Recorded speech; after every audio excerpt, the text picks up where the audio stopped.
Des carcasses d'Abrams, ces colosses blindés à 8 millions de dollars l'unité, gisent calcinés sur les routes défoncées de Pokrovsk, tandis que des léopards allemands, abandonnés dans la panique, rouillent sous les pluies acides du Donbass.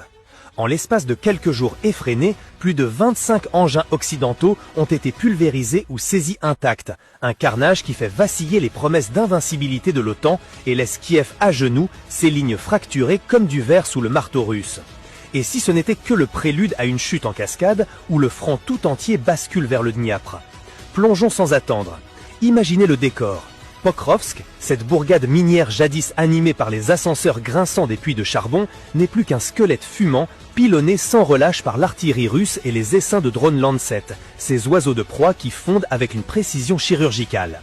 Les rapports du 5 novembre dernier, corroborés par les analystes de l'Institute for the Study of War, dressent un tableau implacable. 6 Abrams M1A1, ces titans américains censés incarner la supériorité technologique, ont été surpris en embuscade, leurs chenilles arrachées par des salves d'obus de 150 mm, leurs tourelles tordues comme des épaves de Titanic.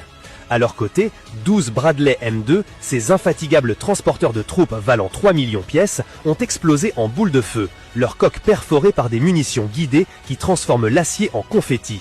Et que dire des Léopard 2A6 allemands? Au moins 5 unités neutralisées ou largues dans la fuite, chacun un investissement de 6 500 000 € évaporé en un clin d'œil. Ce n'est pas une bataille isolée, c'est un effondrement logistique qui s'étend comme une marée noire. À Kupiansk, plus au nord, les lignes ukrainiennes ont craqué sous un déluge de feux croisés.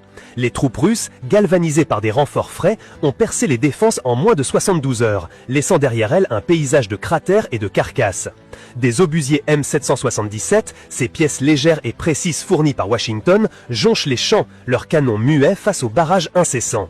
Au total, depuis le début de novembre, plus de 150 millions de dollars en matériel, blindés, artillerie, munitions, ont été rayés de la carte, un saignement financier qui interroge l'efficacité des livraisons occidentales.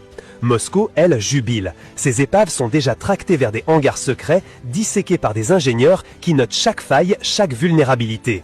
C'est plus qu'une victoire tactique, c'est un festin pour la propagande, un musée improvisé où l'Est démonte pièce par pièce les jouets de l'Ouest. Mais zoomons sur le pouls du terrain, parce que les chiffres, aussi glaçants soient-ils, ne capturent pas le chaos humain.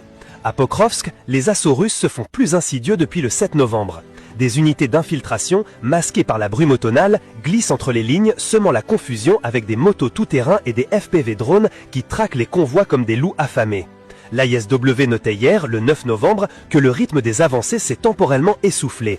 Une pause pour regrouper les munitions et étendre les lignes logistiques vers le sud de la ville.